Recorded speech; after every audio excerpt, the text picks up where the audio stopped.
KILARIGBO TV, ìkànnì amúlùdún àkọ́kọ́ tó ń gbé àṣà àti ìṣẹ̀lẹ̀ Yorùbá lárugẹ.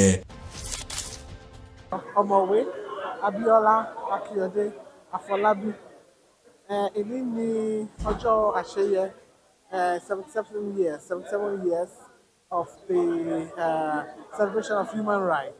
Wọ́n tàdé rí ni pé kò sí right tí corruption bá wà, torí corruption ló máa fa kí ọ̀nà bàjẹ́, òun ló máa fa ká má romi, ká má rówó sanwó ọmọ school, ká má rí ìwòsàn tó péye. So kò ní sí human rights tí corruption bá wà. So a ní láti rí i pé a tún gbogbo ẹ̀ tó dáadáa ní Nàìjíríà, ká jẹ́ kí àwọn òfin tá a ṣe kó múrégé, àwọn ètò tá a kó wà ní àgbékalẹ̀ tí ó lọ dáadáa, sódà kí àwọn ará ìlú kí wọ́n bá lè mọ benefit of anti-corruption. Honorable Justice Taiwo Otaiwo retired for his award.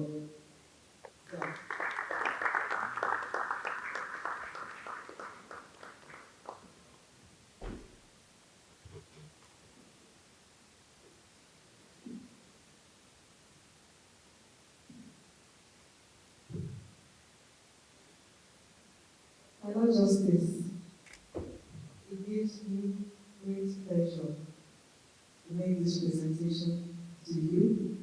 How many of you here know that my Lord Justice was one time chairman of the KILARIGBO?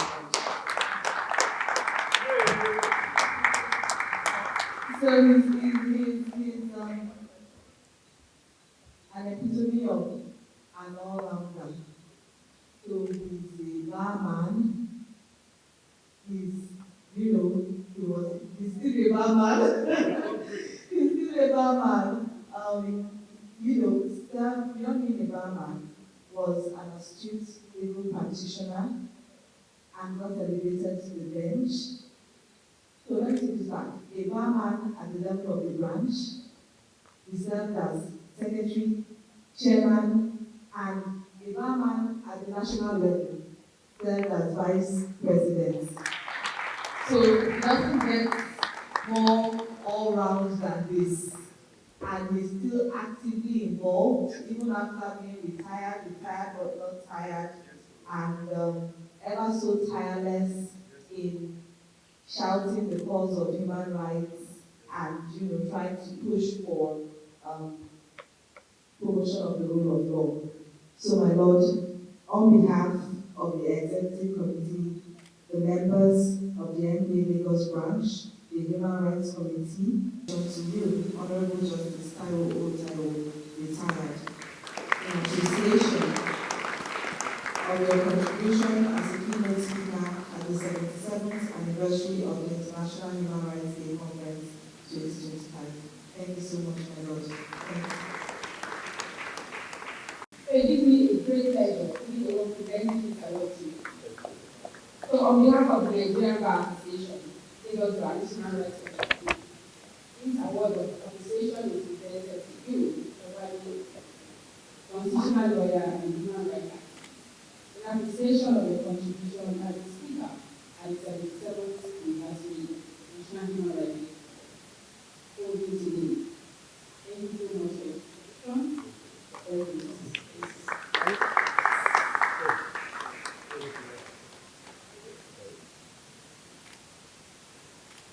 Head to Mr. Damilola Malabi, who is facilitating on your behalf. Thank you.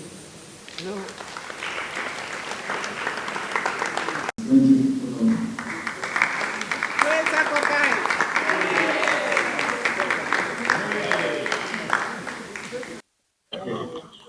Thank you.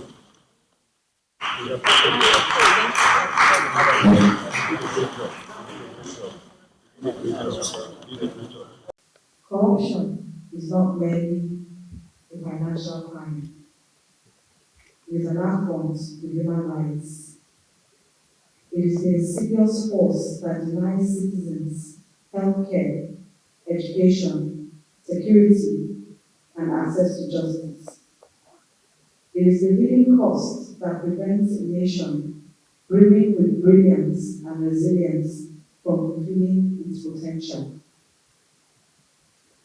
As members of the legal profession, as citizens of Nigeria, whether you're a student, whether you're a lawyer, whether you belong to another profession, each and every one of us has a responsibility to pay vital justice. We are uniquely positioned and compelled to challenge the narrative of this theme today, corruption, in our own little or great ways. Our commitment must be unwavering as lawyers in professional excellence and bold in advocacy against the systemic issues that perpetrate injustice. Through today's thought-provoking discussions, we are not just debating the theme, corruption and human rights, the leading cause of bad governance. We are charting a strategy. We must leverage our collective brilliance to devise pragmatic, actionable solutions to combat corruption and protect human rights. I urge every one of us here today to engage deeply, challenge the status quo, network with people around you, keep the connections that you make here today alive, and leave this conference resolved to be a stronger voice for accountability. Leave this conference pledging to help today that I will just be among the discussants of the effects of corruption, bad governance. Leave with a charge to yourself to take little steps towards addressing the issue, the cankerworm of corruption in our country that has permeated every bit, every fabric of society. Don't just look to the leaders alone. In your own capacity as an individual, what are you doing to combat corruption? How are you preparing yourself to make the necessary changes that we need to see in our country? Thank you.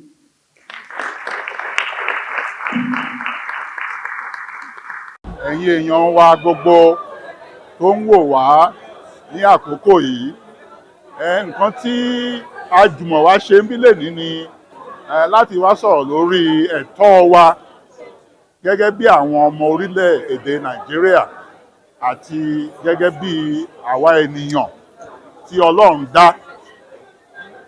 Kókó nǹkan tá a wá sọ ni pé ẹ̀tọ́ wa ni pé ká rí ilé tó dáa gbé, ẹ̀tọ́ wa ni pé kébi má pa wá, ẹ̀tọ́ wa ni wípé káwọn ọmọ wa lọ sílé ìwé tó dáa, ẹ̀tọ́ wa ni wípé ká lọ sílé ìwòsàn ká rí oògùn tó dáa tí kì í ṣoògùn tó máa pa wá. Nǹkan tó dẹ̀ ń fà á tí gbogbo àwọn ẹ̀tọ́ yìí tí ò fi dé ibi tó yẹ kó dé ni wípé tí ò fi ṣe déédéé ni wípé àìṣe dáadáa àìṣedéédéé wà nínú ìjọba, ìjùmọ̀ ìjọba.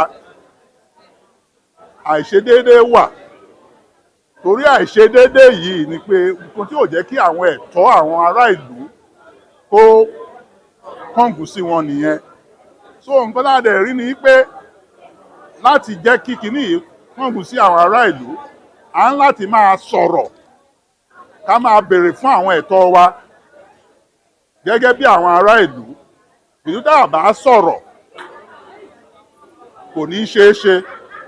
So nǹkan tá a wá sọ, tá a wá jùmọ̀ tá a wá ṣe nílé nìyẹn. Our mark 77th anniversary of Universal Declaration of Human Rights. Ọdọọdún ni wọ́n máa ń ṣe àjọ̀dún yìí.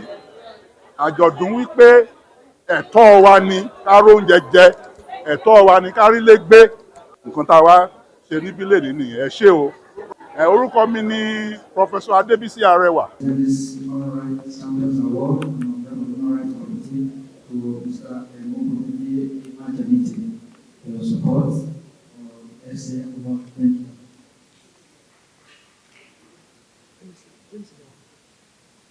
All right, so my name is Oliver Omorida. I'm the Publicity Secretary of the NBA Lagos branch. Today is a very important day. It's the commemoration of the anniversary of the Universal Declaration of Human Rights. And as a branch, we also take this opportunity to have a conference where we look at, the state of human rights in the country and in the world at large. So the theme of today's event was corruption and human rights, the hidden cost of governance.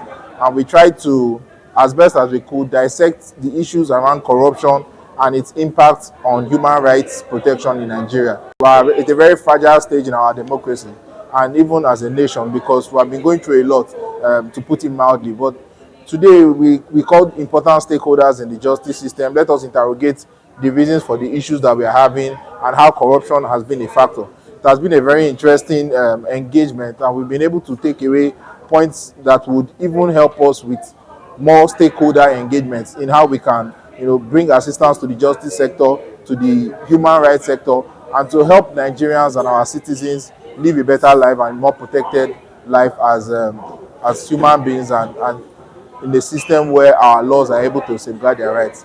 So we were very grateful. It was a very successful event, and there has been so much take home, both from the sides of, key stakeholders like people from the Ministry of Justice, people from civil society organizations, people from the prisons, people from ICPC and EFCC, and even the police. So we hope that from this engagement we can help our system become even better than it is. Thank you. Association, Lagos Branch, and the Human Rights Committee.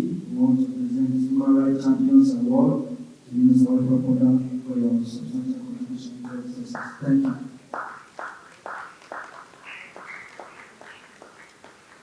Orúkọ mi ni Moshood Abiola, agbẹjọ́rò ni mí. Èyí ni àyájọ́ Human Rights Day, 77th anniversary of Human Rights Day. Àwọn Human Rights Committee wa MBA Lagos branch, member MBA Lagos branch ni mí. So Human Rights Committee wa iṣẹ́ ta máa ń ṣe ni pé àwọn tí ó ní case in court tí wọ́n ní owó tí wọ́n máa fi gba lọ́yà, a máa ń ṣiṣẹ́ fún wọn lọ́fẹ̀ẹ́, a máa trace wọn lọ sí prison. Àwọn ẹlòmíì court ti dájọ́ fún wọn, wọ́n ti fún wọn ní fine, but wọn ò lè san, a bá wọn san. So ní iṣẹ́ tá a ṣe lé ní every year la máa ń ṣe láti fi bára wa sọ̀rọ̀ lórí àwọn nǹkan tá a tún lè máa ṣe láti fi protect human rights. So èyí nìsín team èyí ni pé corruption àwọn nǹkan burúkú tó ń fà bí ẹ̀gúnjẹ tí wọ́n ń gbà ní court tàbí nínú àwọn ọlọ́pàá tó ń dá àwọn iṣẹ́ human rights dúró, òun la wá sọ lórí. Nítorí ẹ̀ ni àwọn tó wá láti EFCC, láti police, láti court, ẹni àwọn legal aid, àwọn government agency tó ń fún àwọn tó bá pè lẹ́jọ́ ní lọ́yà lọ́fẹ̀ẹ́, àwọn náà wálé ni. So everybody ti sọ gbogbo àwọn nǹkan tí wọ́n lè ṣe tí nǹkan fi máa dáa. So then wọ́n tún sọ wípé àwọn ẹlẹ́wọ̀n, àwọn tó ti dájọ́ fún, tó ti fún ní sentence, àbáwọn tó sì wà tó ń dóre pé wọ́n máa dájọ́ wọn náà, gbogbo wọn ló ní right, wọ́n ní ẹ̀tọ́ wọn. Tó bá wà lẹ́wọ̀n, wọ́n ní ẹ̀tọ́ sí ìlera, tó bá sick, ó yẹ kó lè gba treatment ọ̀fẹ́, then ó yẹ kó máa gbé wọn wá sí court padà. So ara àwọn kan tá a ṣe mí báyìí lẹ́nu yẹn. Ẹ ṣé o. December 2025. Trial.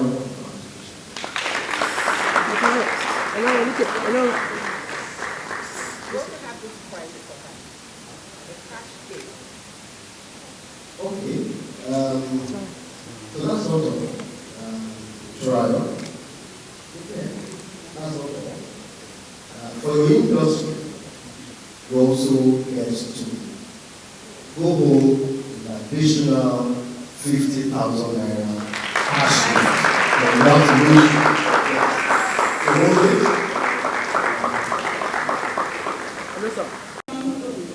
For the first runner-up, we have Basasi Kennedy from Girls Senior Academy, Lagos Island. First runner-up. Congratulations.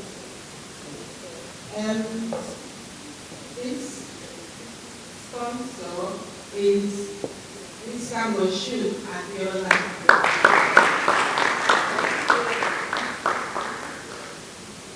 Thank you very much.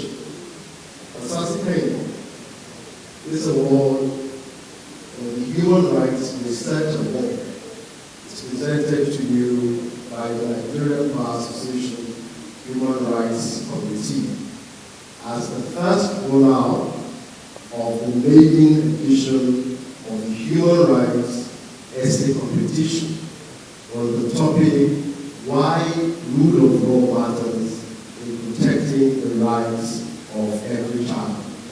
Today, December 10, 2025. And your award is sponsored by Mr. Shu. Congratulations.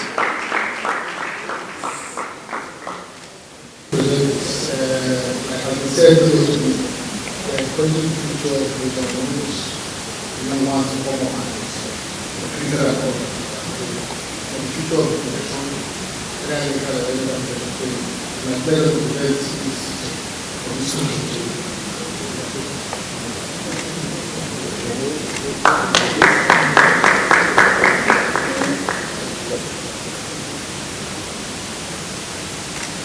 From Royal Park College, Ishola Jeremiah. Congratulations, Postgraduate Ninka Olaiya. Is he here?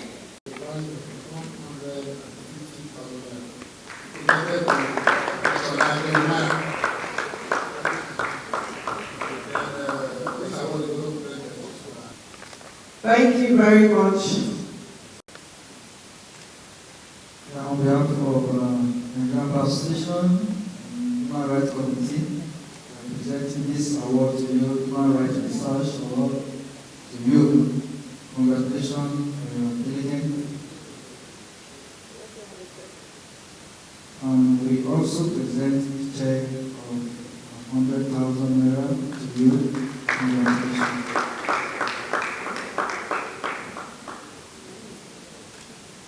Welcome, congratulations. I'll go on the Vice Chair once again. It was an honor. Congratulations. Thank you very much. On behalf of the Nigerian Bar Association Lagos Branch, Human Rights Committee, so we present this Human Rights Research Award to you for your diligence and we also now the edition of the Human Rights Competition. Congratulations.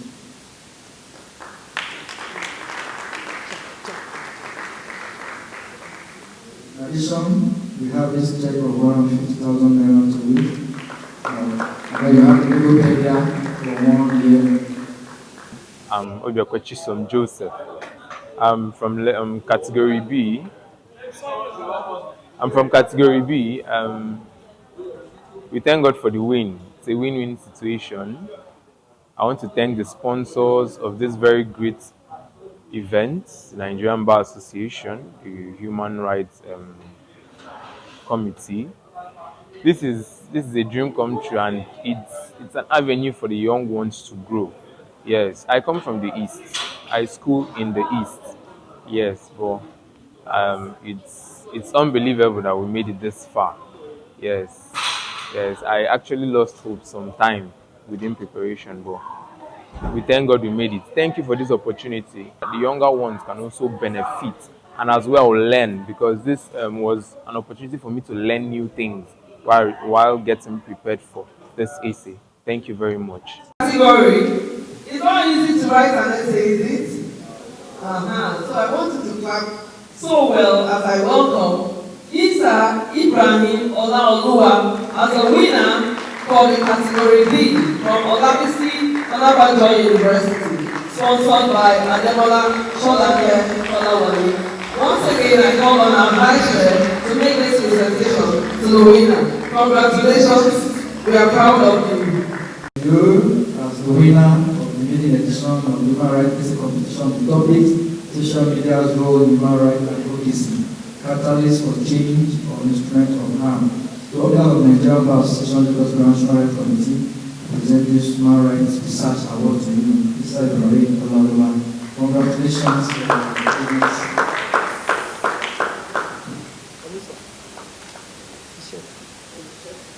On the check, you have the check of 200,000 naira and the Wikipedia 1 year contract. We are on to the C. These are my young lawyers that participated in the competition. up is Taofeek Babatunde.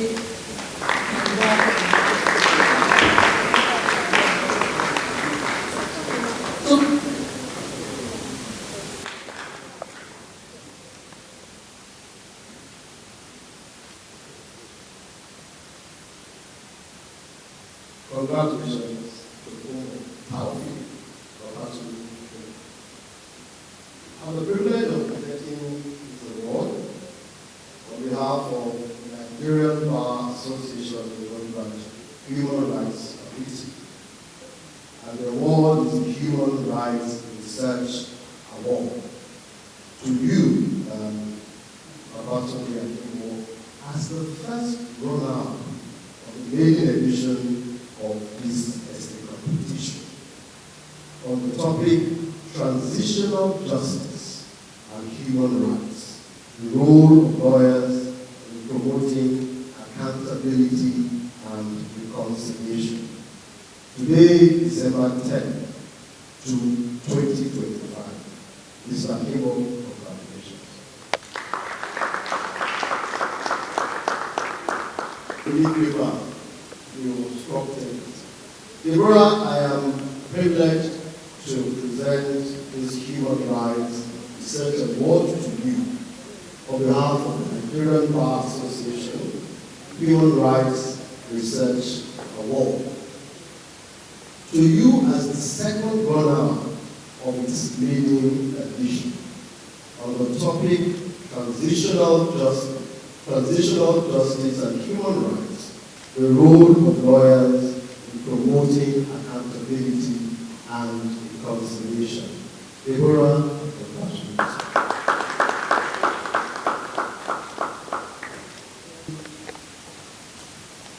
This time on the conference, they said with a hard work is more work, or with your hard work is additional compensation.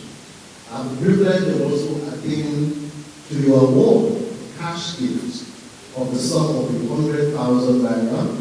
Also, thank you and congratulate you for writing an excellent essay. Congratulations. When the compare was speaking earlier, and I want to thank the committee sincerely for conducting this essay, but the judges in particular, in the way it was conducted. I was speaking with my sister there, and you said one of the criteria was to observe that some people wrote the essays using artificial intelligence.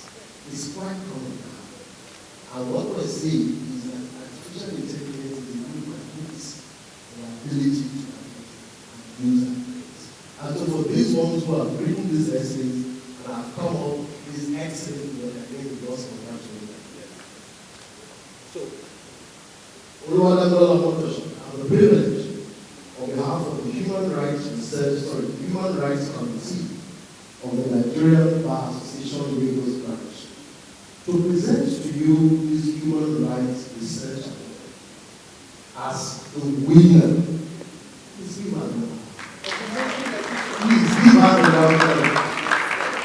Because she goes down in history is the winner of the maiden edition for category C of the Human Rights Essay Competition on the topics Transitional Justice and Human Rights, the role of lawyers in promoting accountability and reconciliation. December 10, 2025. We're not just this clap we want to clap we want to clap. In addition to that, I've also been given this check to present to you to complement your industry and to encourage you to continue to do us proud in the legal profession.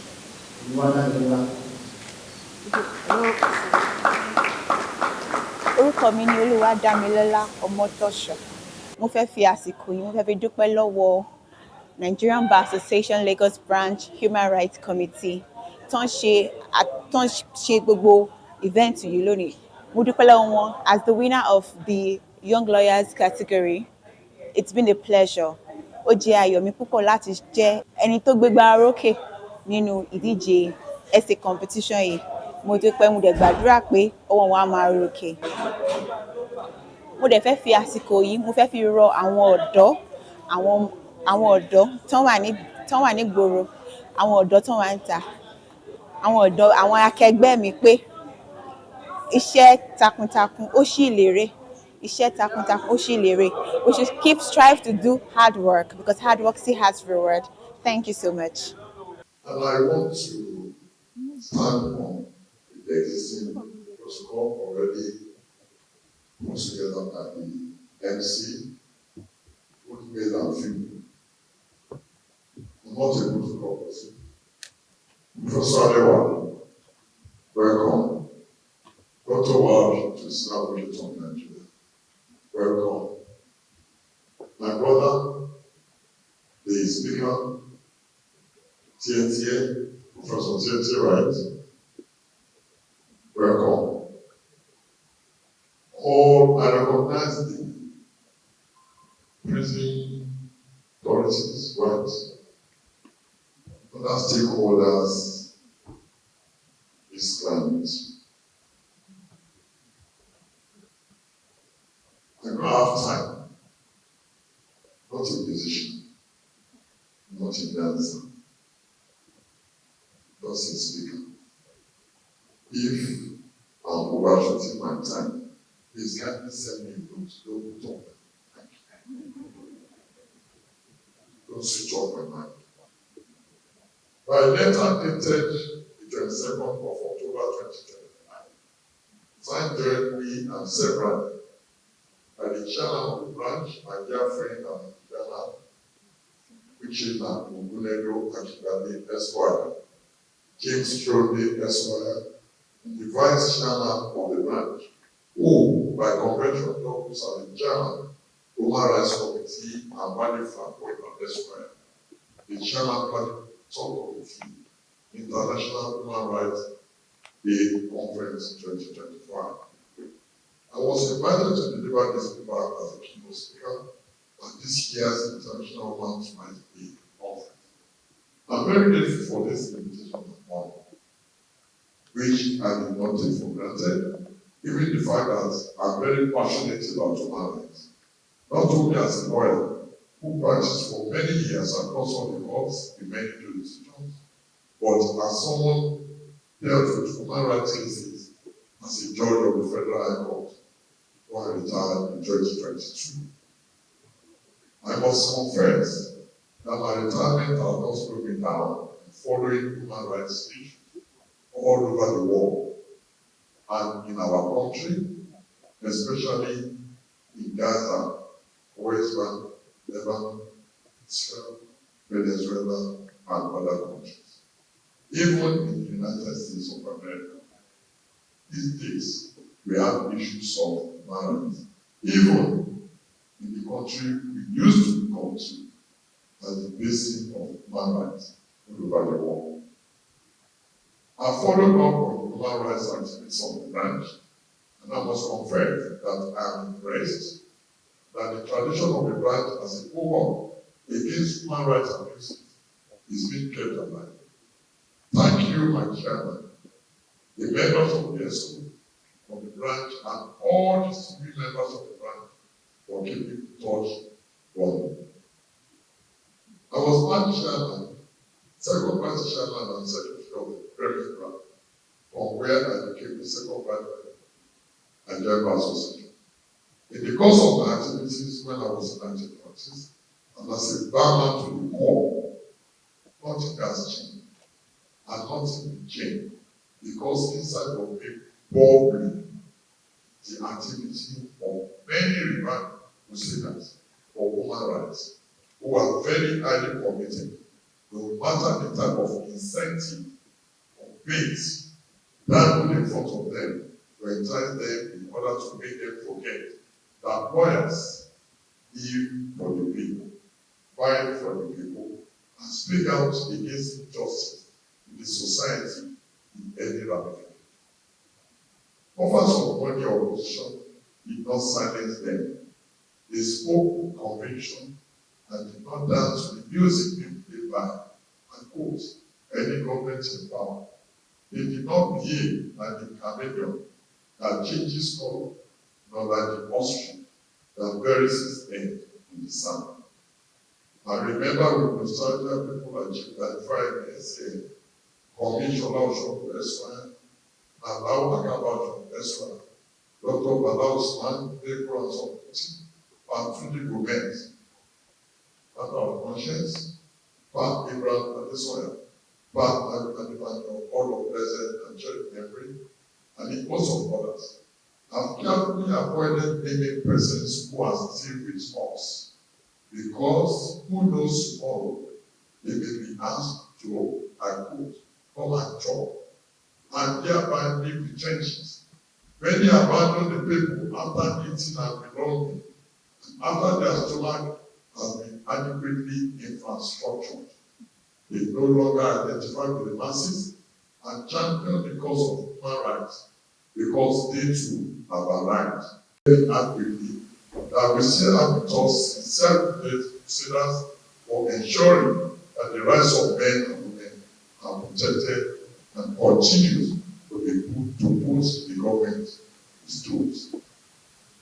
The International Human Rights Day is celebrated annually at the University on the 10th of December every year.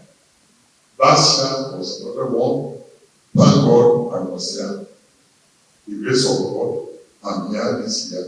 Next year I will be here. And next year, all of us will be here. In the name of Jesus. Nobody is going anywhere. It's not yet. Human rights refer to the fundamental rights and freedoms that every individual is entitled to, regardless of race, nationality, gender, language, or any other status. These rights are universal in nature, inalienable, and interdependent. They are usually enshrined in various treaties and conventions and in many constitutions, guiding the operation of governments in countries all over the world. The foundation of international human rights is the Universal Declaration of Human Rights, UDHR, adopted by the United Nations General Assembly in 1940. They are set out in 30 articles that outline the fundamental rights and freedoms: the right to life, liberty, security of person, freedom of speech, freedom of assembly, and the right to education and healthcare. These basic rights of men and women, boys and girls, even infants, which we celebrate today, have been with us years ago, but fluid until codified and signed by various countries. Historically, we can refer to the Magna Carta, known as the Bill of Rights, when it came into existence over 600 years ago. The Magna Carta is indeed very significant in that it has given birth over the years to human rights conventions and laws, countries all over the world.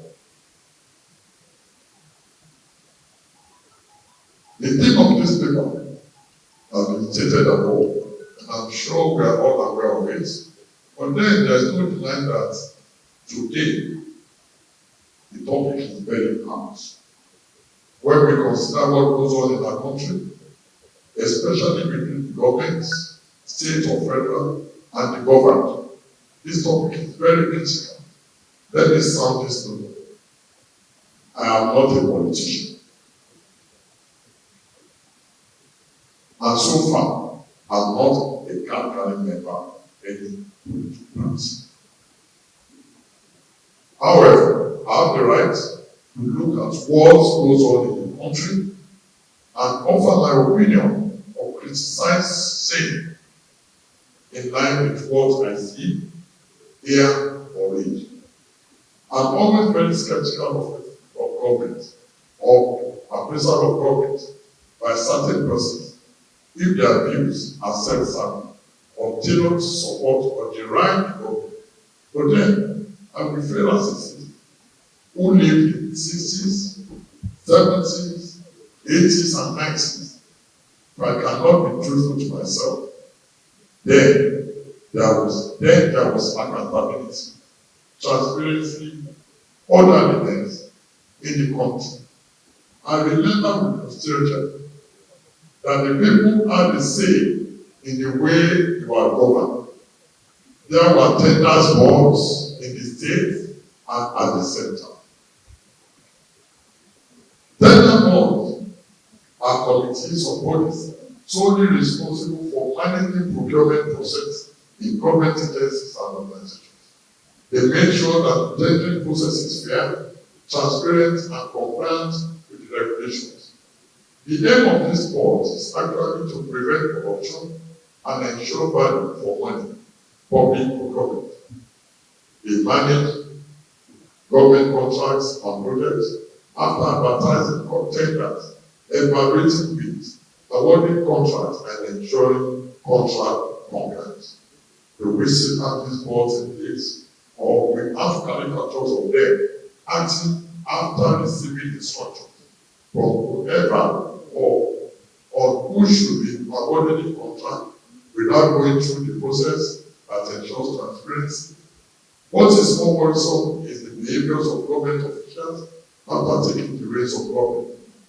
Become a law unto themselves and act without recourse to the law and minimum standard governments. Things are so bad these days that even local government chairmen act like emperors. I leave it to your imagination what governors do. Maybe I'm not up to date, but the general perception is that government awarded contracts are shrouded in secrecy and ambiguity, even if revealed or public. And there's no many abandoned projects all over the goods and planets of the country. After collecting transition fee, the question. There's no denying that we are in a democratic system of government where power is spent with everybody, directly or through elected representatives. The government is meant to be by the people, for the people, and for the betterment of the people. In reality, the way at this democratic principles are accountability, but I want to even answer. I live in Lagos. I don't know how many. All through the night, there was no light. All through the night, there was no light. Until this morning, I said, I can't afford the price of diesel. So we have to turn it off at hours. It's true. How much is my pension? I have been putting on the later 24/7 like I can't do that. Are we not all witnesses to state after election malpractices, breaking, ballot snatching, and all manners of anti-democratic behaviors, sponsored in some cases, spearheaded by politicians and their dogs? Are we not witnessing cross-carpeting on a large scale so unprecedented in our democratic history? Are we not witnessing political ship dumping that recourse to the electorate? I believe in something that if some people let you as governor on a particular party, if you want to decamp, go back to the electorate. Who elected is a damn same personality, which I believe. Personally, I think it's all right. I don't know what anybody thinks. That's my personal belief. And as I've realized it, you are not exempt. I consider myself about this statement. Children and grandchildren, all growing up, have the right to speak out against injustice. I don't care. As long as I have my Israel spirit, justice. Politics is the process of making decisions for a society or a group. Politics is for people. In fact, I just remember when I delivered judgment in the case of Ayade, PDP against Ayade, when I served as a governor. I raised 11 questions. I decided in favor of Ayade because the constitution is right. It is there. You cannot, the court cannot remove the governor. It's impossible. It is the House of Assembly. But when the House of Assembly, all of them have become to the party that the governor now becomes, who will bear the count? Nobody. So I raised many questions in that document. Unfortunately, I didn't do it. But I'm sure some people here, they are ready. I want those questions to be put to them at the court of appeal and the Supreme Court if you are serious about making sure that most of these things are tested.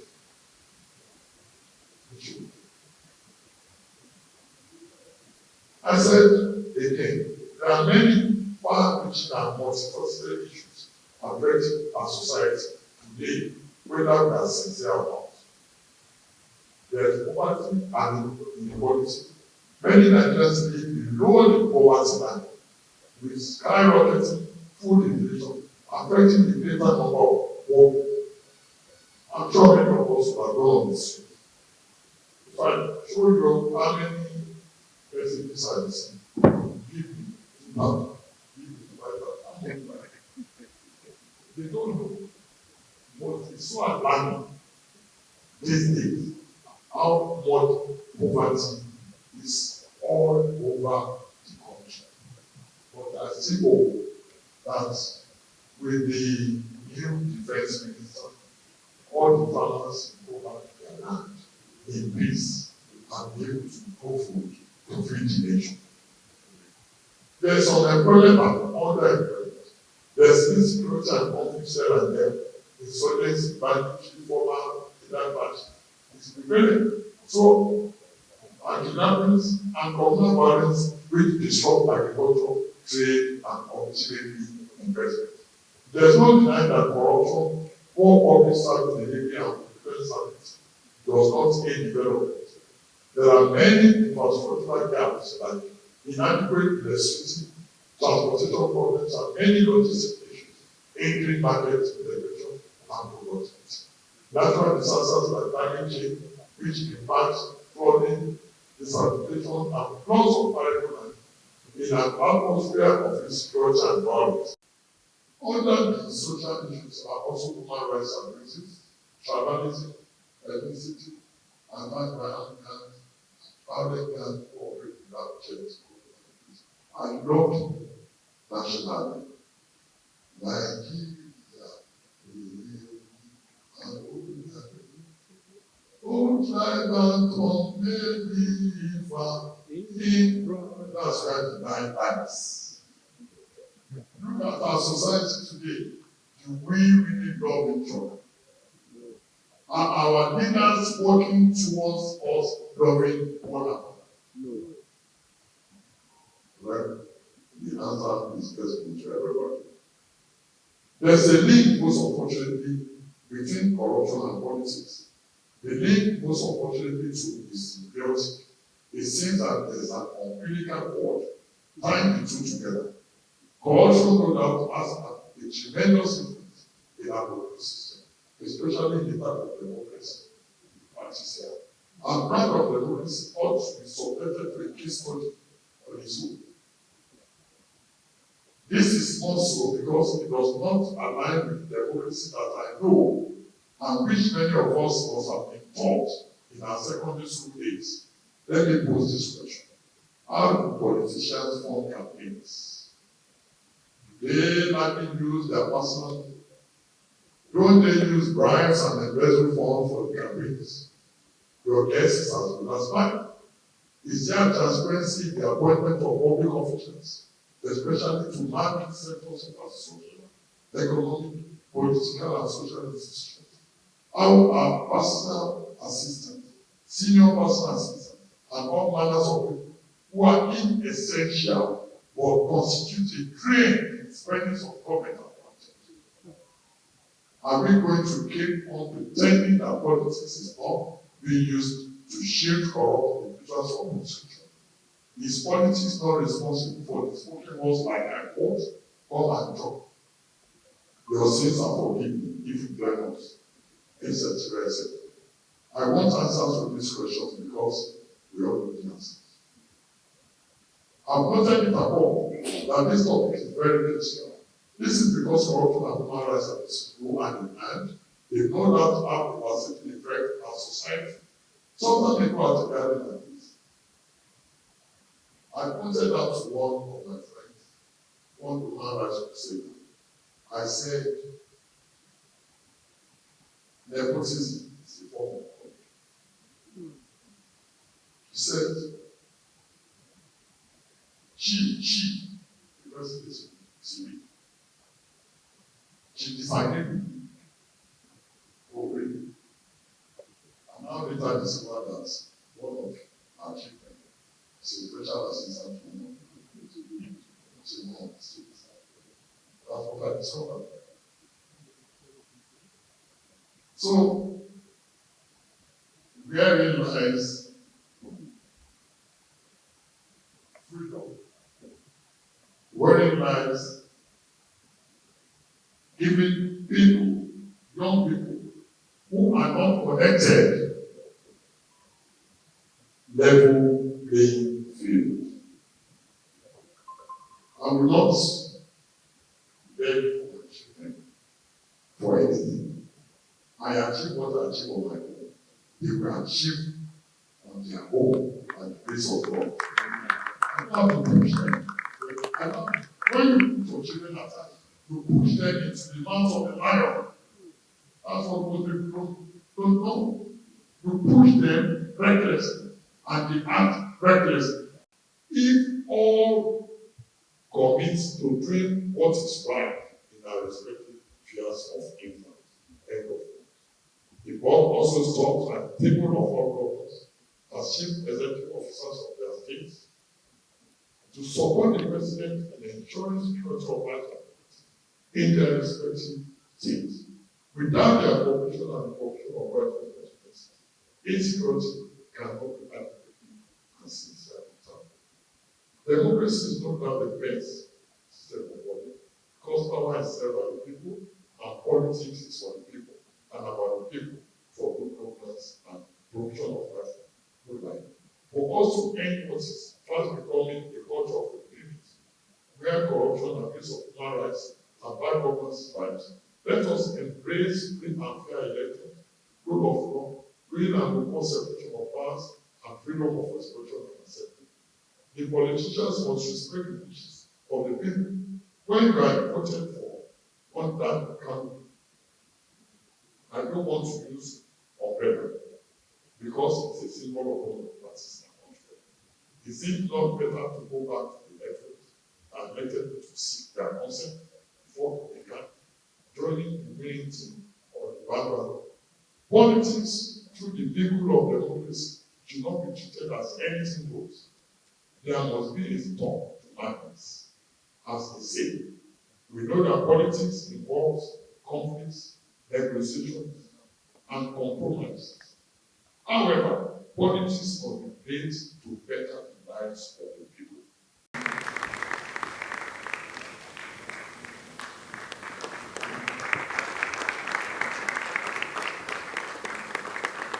Yes, a lot is done that accreditation.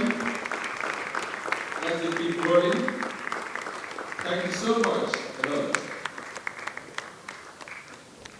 Orúkọ mi ni Balogun Aishat, and I am here to talk a bit about what I've learned. Human Rights Committee is like a group that talks about human rights and helps in anything human rights. I learned most of the things. I learned things that I can do as an human. I learned that I'm not always left down, that I should always be courageous because I have my own rights. I have my own rights to fulfill. I learned many human rights, even the ones that I've never heard of, like right to life, right to education, right to hear cases in court, different types of rights, and I learned a lot. I want to thank the Human Rights Committee for teaching me a lot. I really learned a lot. Thank you so much. Scored 26 over 100. That ranked us as the 20th most corrupt country in the world. I think we should clap ourselves.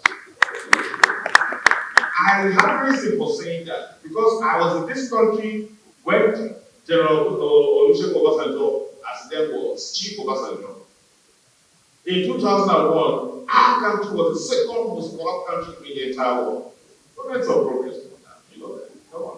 It's not it's not all that bad. Yes, we are the 20th most corrupt country in its whole wide world. That's a record.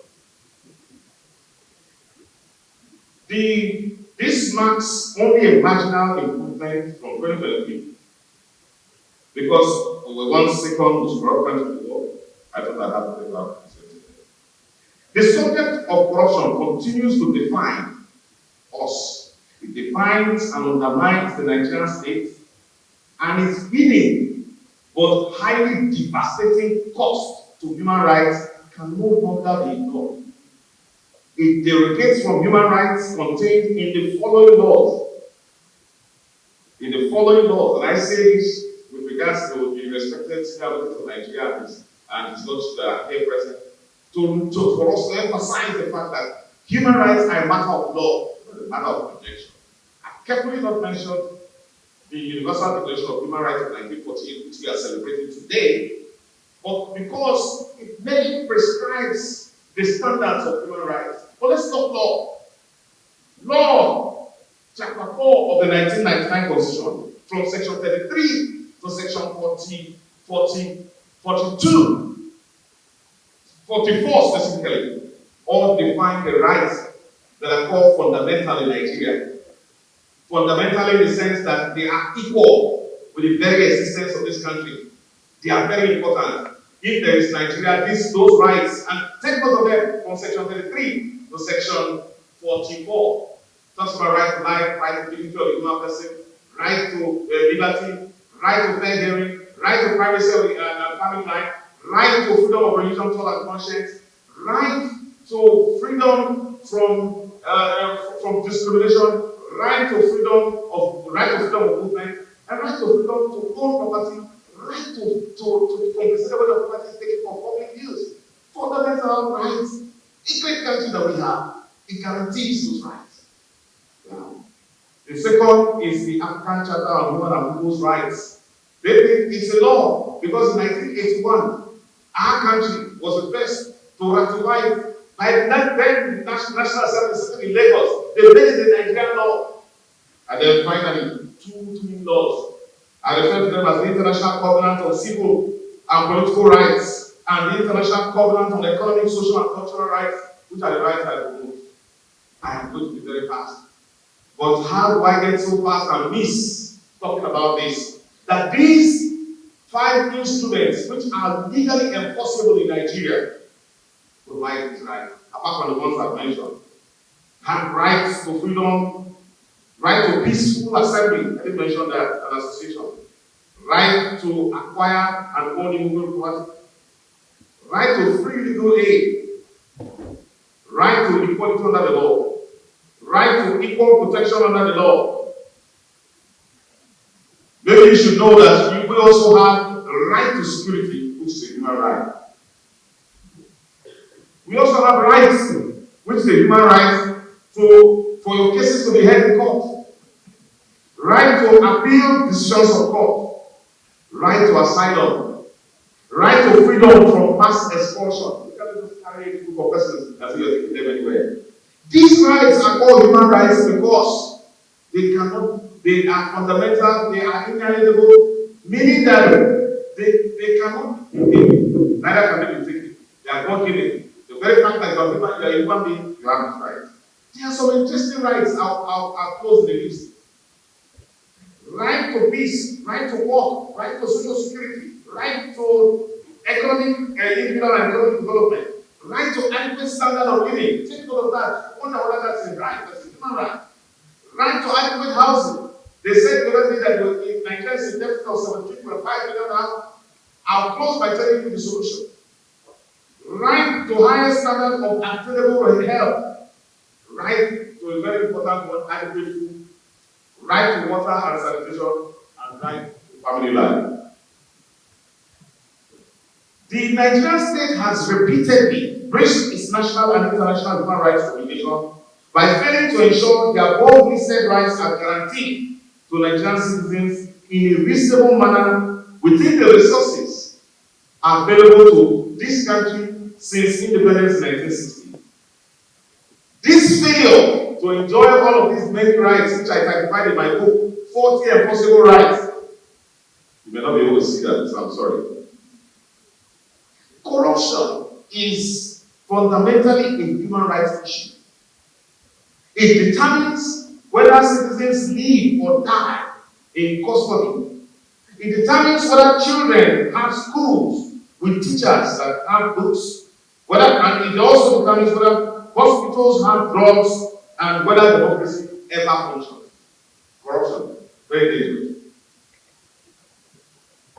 Chatham House, in its landmark paper, Corruption in Nigeria and Mapping Out the Patterns and Consequences, observes needed to enjoy fundamental human rights, and the main rights are listed.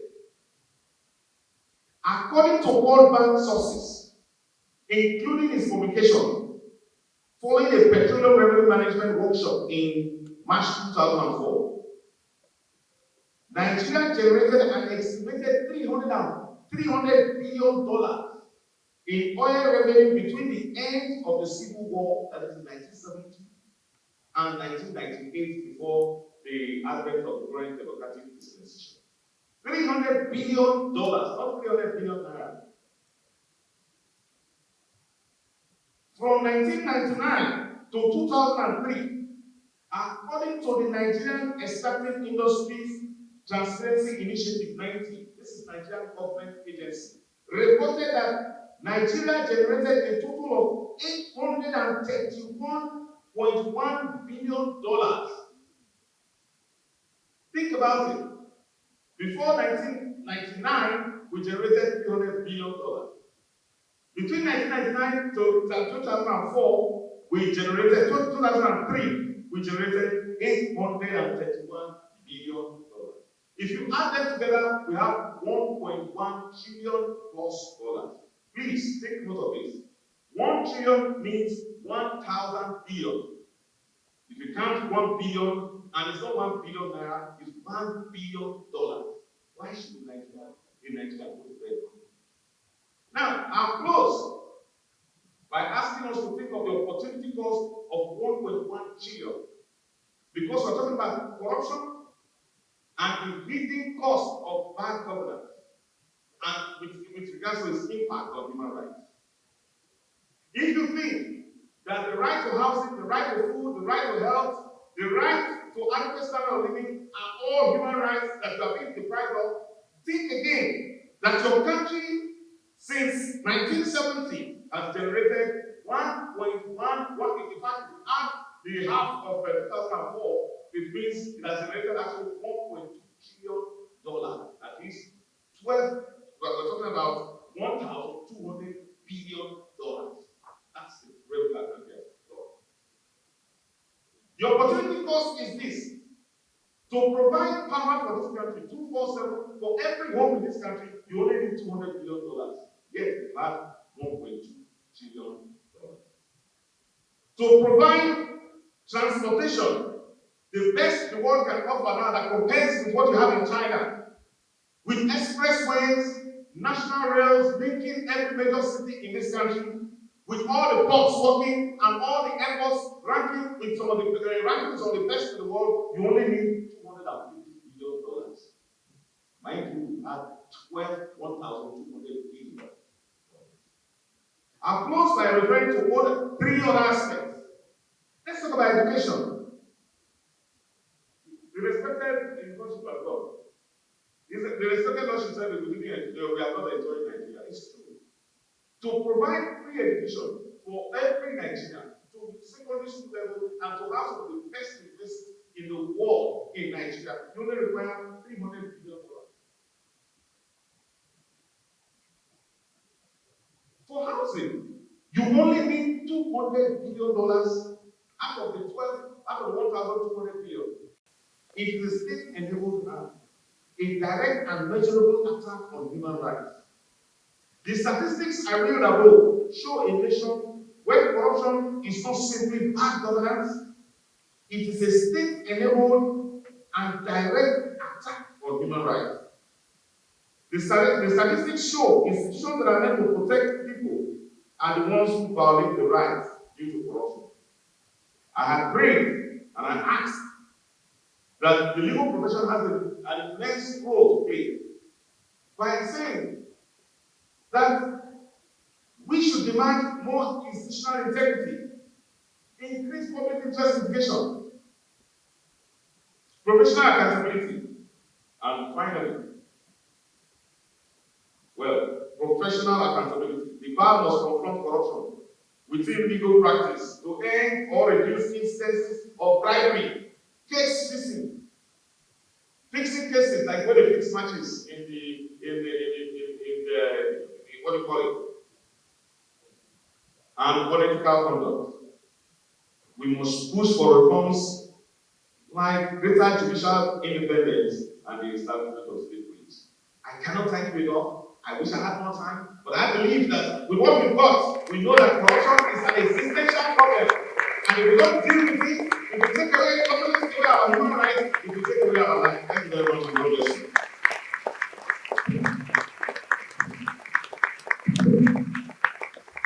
Another round of applause for Mr. Tete. Mr. Tete, I mean, that was mind-blowing, that was eye-opening.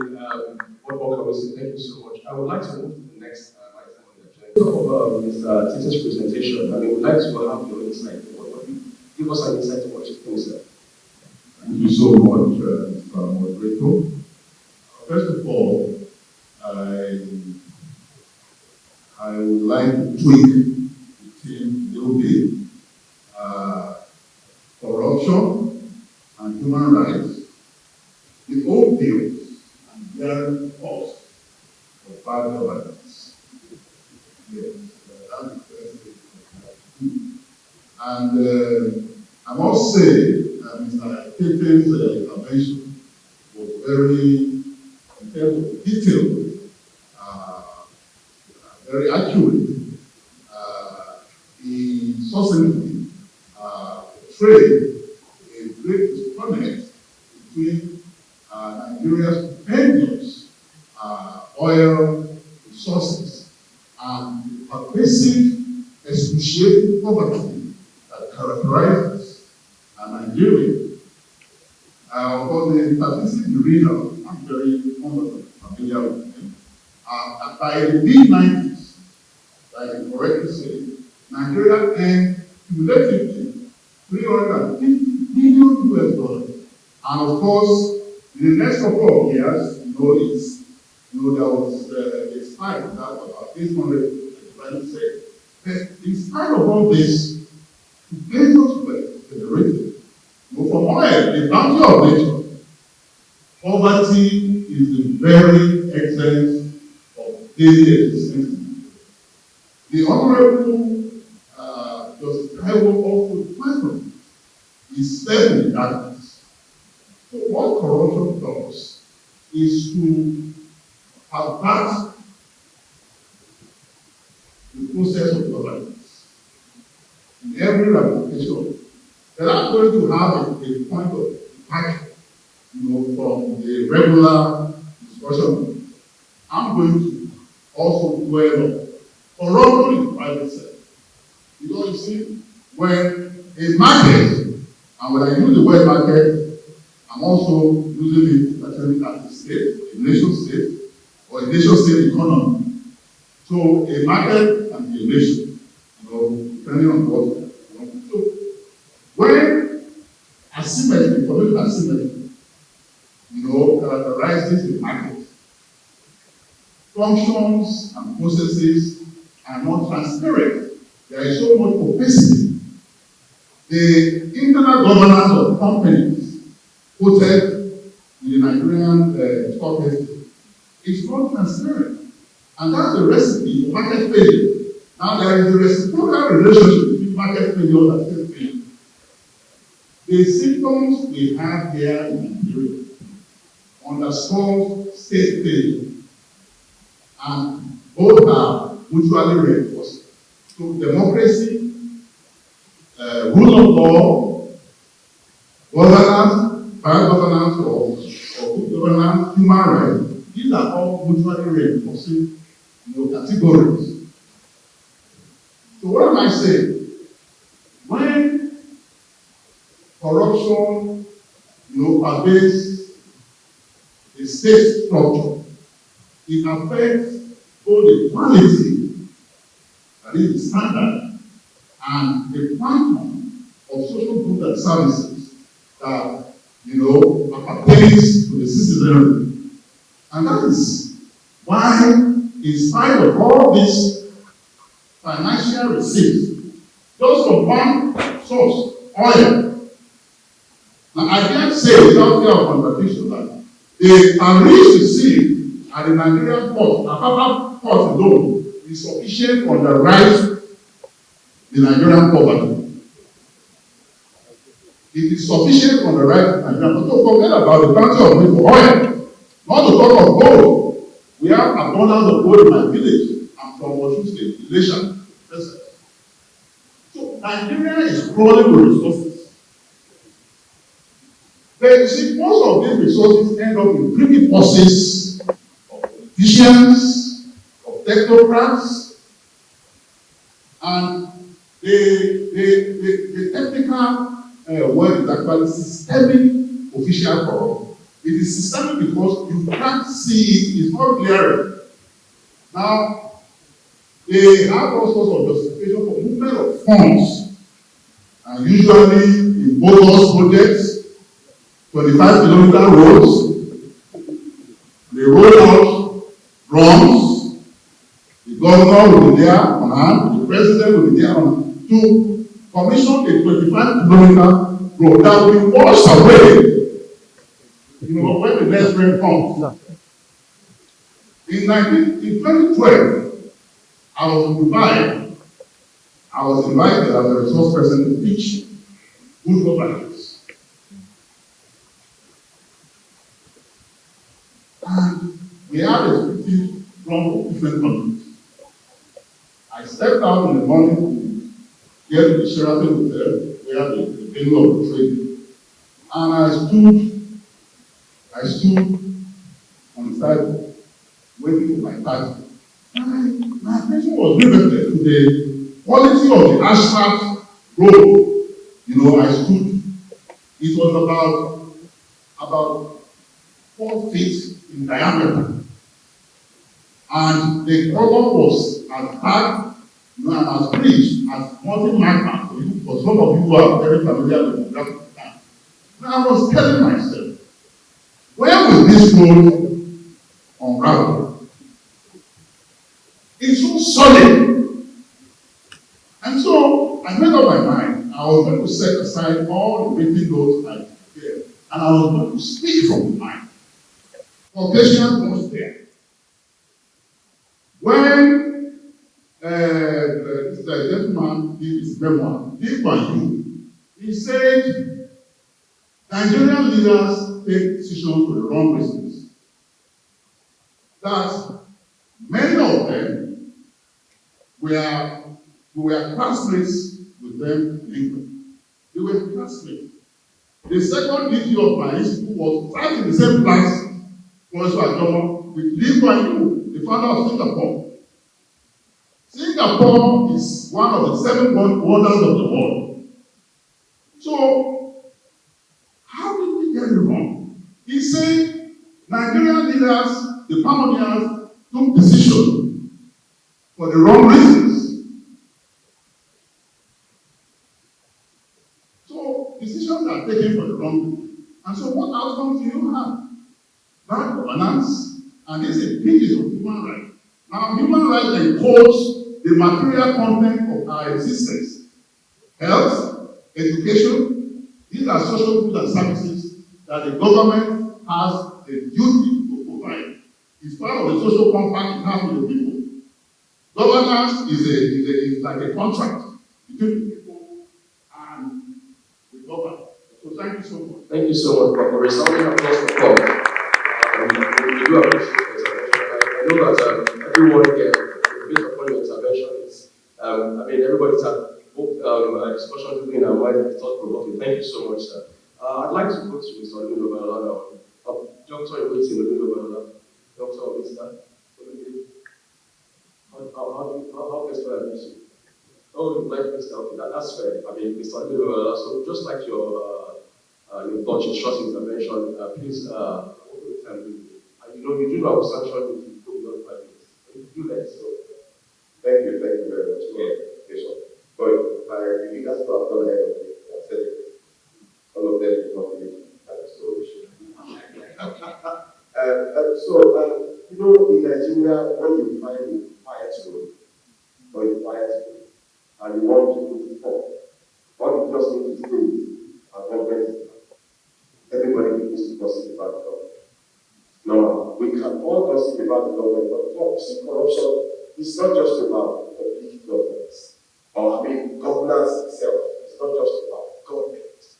Governance means the way of administering a community, or a group, or a country. So it's not just about. So I'm not going to speak about the government like doings. No. I'm rather going to intervene from the point of view of all of us. We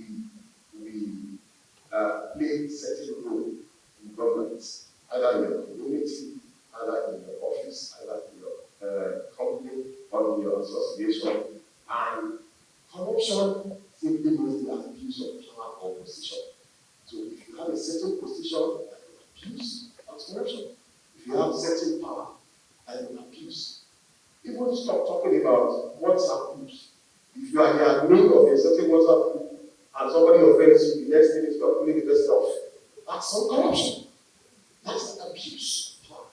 Now, I'm just going to stick to privacy because everybody is going to talk about all the other kinds of human rights. I'm not going to regurgitate that. But if you occupy a position where you have access to people's personal information, and by the abuse of power or your position, you misuse that information, that's corruption. We see people here, in Nigeria, most probably, especially, where you have some other person's ticket. Then, even in Nigeria, it has become a practice now where people have different kinds of ID cards. You see people using some people's maybe flight tickets, and they're able to make ID cards. I've seen travel agents who actually do that. And it's some corruption. And we don't do that. But it's very easy to point fingers at the government. But who is the government? Who is a government? Everybody in government today was a private sector. Everybody. So it is who we are that reflects in government.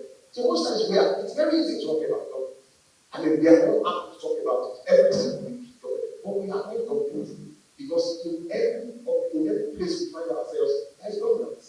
And it is what we play there that plays up there. I've seen situations, talk to your students there. Many admissions, you see, we have what we call the list. We have the principal's list, we have and people who get on those lists don't get on it by merit. That's not corruption. We don't always have to look. Yesterday, I was scandalized when I saw that a private hospital issued what they call death certificate. Private hospital issued death certificate to stillborn, death certificate to miscarriage.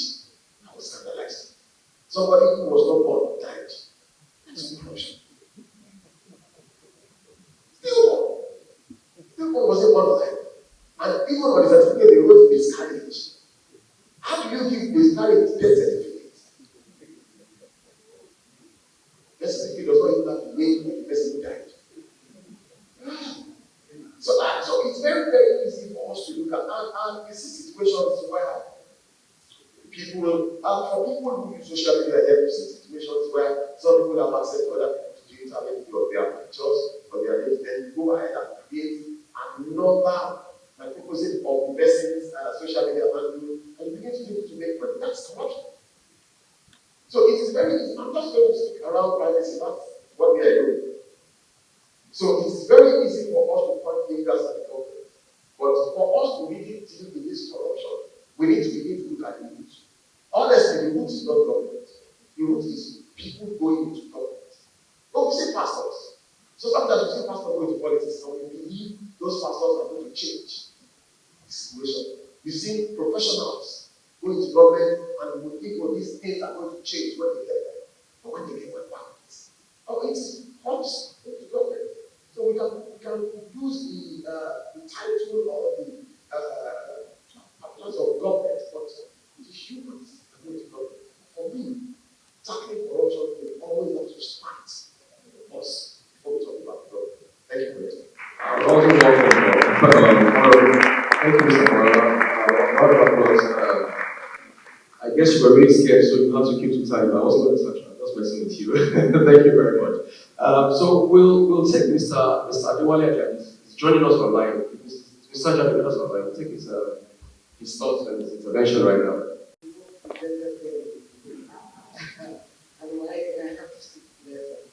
Anyway, thank you very much, moderators, and thank you so much to the organizers of this program.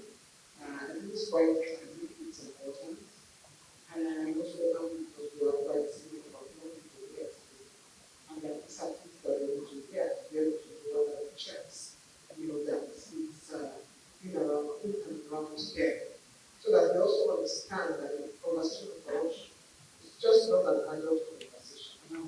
We try to bring it closer to them, so that they also understand that it's also important for them to be able to think with them and also contribute to changing the society through their own value system. My brother has spoken about the role of individual in addressing the scourge of corruption. Now, let me first give an holistic understanding of this issue. Just to also talk about the complex interplay of corruption and going back to what my brother talked about in terms of the context of rights and how it is used. About 2 weeks ago, because I like to tell stories, because maybe it's closer to us. About 2 weeks ago, I lost one of my brothers who was coming from working in had an accident and died. And so I first asked myself, why we have so many accidents? Good for different reasons. Good for bad reasons. I don't know whether you're traveling or you're I'm sure you understand why. Now, so when you're trying to replace the cost of corruption, that's part of the cost. So we have seen more people dying on that road because some people have decided, to embezzle the funds that are supposed to be used, to address the road construction. So the question of rights and the holistic nature of things and the effect of corruption, there is an interrelationship. And so when my brother was talking about all the rights, and he talked about right to life. So for that man who died as a result of war, what did he die as a result of? It is a violation of his right to life. And that affects all of us. As individuals who buy those goods, as people who have to work in the night when there is no light, and as schools are failed to illuminate areas where they can have some form of security, as people who live in places like Maiduguri, with the threat of banditry and all of that, there are over 800 exits in this country. When the coup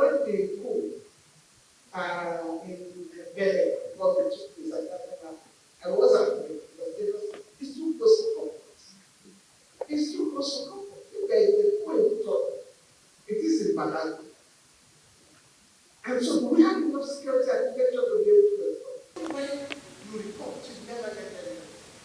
It's extortion and a whole lot of other things. Those people samples are part of it. They are part of it. So I would say that one of the first things we need to look at is to strengthen the institutions. If you start from the time of Iloji in 1976, when Murtala Mohammed, when was he killed? When was Murtala Mohammed killed? I bet you don't know his friend. It's the children here by us. We used to have a president who was going to address some of the issues of it. That's always been there. And of course, he was never allowed to even live to see the light of day. And so they came up with a whole lot of things. You don't change things because they realized that the public sector was corrupt. And so they started the public commission, PCC, the Public Complaints Commission. Today, we have more than that. We have the SCC, ICPC, NFI, Google, it's called the almost 10. And we cannot find a solution. So there is a problem with the institution. We need to address the problem with the institution. If you don't have efficient, strong institution that can deal with that, it will be very good. Then our political system, the middle class people, the parents, the parents, they are not doing it. We are not doing it. We need to ensure that we hold government accountable. We can't take election like normal. It's garbage in, garbage out. It's what we put on the table that we get. Thank you very much. Thank you so much, Dr. Abiola. Thank you, membership of the Nigerian Bar Association Lagos branch and the Human Rights Committee. I present this award of appreciation to you, Mr. Frank Tietie, in appreciation of your contribution as a guest speaker at the 77th anniversary of the International Human Rights Day Conference 2025. Thank you so much for your spirited delivery and for the charge that you have given to each and every one of us on this occasion. We're grateful. Thank you for taking the time to come all the way from Abuja, and we pray safe travels for you as you return. Thank you very much for honoring us.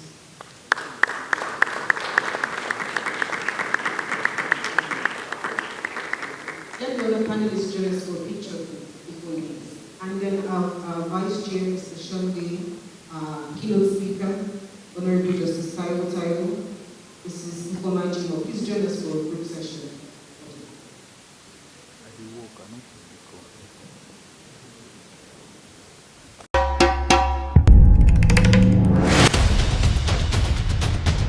KILARIGBO TV, ìkànnì amúlùdún àkọ́kọ́ tó ń gbé àṣà àti ìṣẹ̀lẹ̀ Yorùbá lárugẹ.